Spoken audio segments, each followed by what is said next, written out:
మరి నిరసన కార్యక్రమం చేపట్టింది బీసీ విద్యార్థి సంఘం.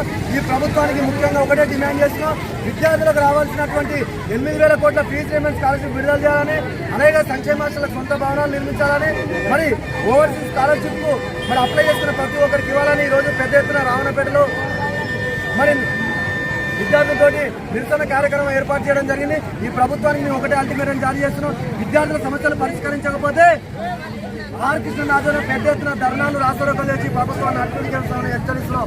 మరి ప్రభుత్వానికి ఏమాత్రం చిత్తశుద్ధినా మరి విద్యా కానుకని మీరే చెప్పారు, ప్రతి విద్యార్థికి 5 లక్షల భరోసా కార్డు అన్నారు, ఈ యువతకు స్కూటీలు ఇస్తామన్నారు. ఏమైంది మీ వాగ్దానం? నీటి మీద రాతలు అయిపోయినాయి కాబట్టి తక్షణమే విద్యార్థులు రావాల్సినటువంటి మరి బకాయిలను వెంటనే చెల్లించాలి, విద్యార్థి సమస్యలపైన ఒక కమిటీ చేయాలని చెప్పి ఈ ప్రభుత్వానికి డిమాండ్ లేని ఆర్ కృష్ణ ఆధ్వర్యంలో రాష్ట్రాన్ని అగ్నిగుండం చేస్తానని హెచ్చరిస్తుంది.